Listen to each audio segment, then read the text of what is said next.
नमो नमः। अदैतदप्यशक्तोऽसि कर्तुं मद्योगमाश्रितः सर्वकर्मफलत्यागं ततः कुरु यतात्मवान्। श्रेयो हि ज्ञानमभ्यासात् ज्ञानाध्यानं विशिष्यते। ध्यानात् कर्मफलत्यागं त्यागात् शान्तिरनन्तरम्। अद्वेष्टा सर्वभूतानां मैत्रः करुण एव च। निर्ममो निरहङ्कारः समदुःखसुखक्षमी। सन्तुष्टः सततं योगी यतात्मा दृढनिश्चयः। मय्यर्पितमनो बुद्धिः यो मद्भक्तः स मे प्रियः। यस्मान्नो द्विजते लोको लोकान्नो द्विजते च यः। हर्षामर्षभयोद्वेगैः मुक्तो यः स च मे प्रियः।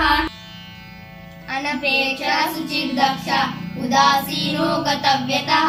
सर्वारम्भपरित्यागी यो मद्भक्तः स मे प्रियः। यो न हृष्यति न द्वेष्टि न शोचति न काङ्क्षति। शुभाशुभपरित्यागी भक्तिमान् यः स मे प्रियः। समशत्रौ च मित्रे च हतामानावमानयोः। शीतोष्णसुखदुःखेषु समसङ्गविवर्जितः। तुल्यनिन्दास्तुतिर्मौनी सन्तुष्टो येन केनचित्। अनिकेतः स्थिरमतिः भक्तिमान् मे प्रियो नरः। ये तु धर्म्यामृतमिदं यथोक्तं पर्युपासते।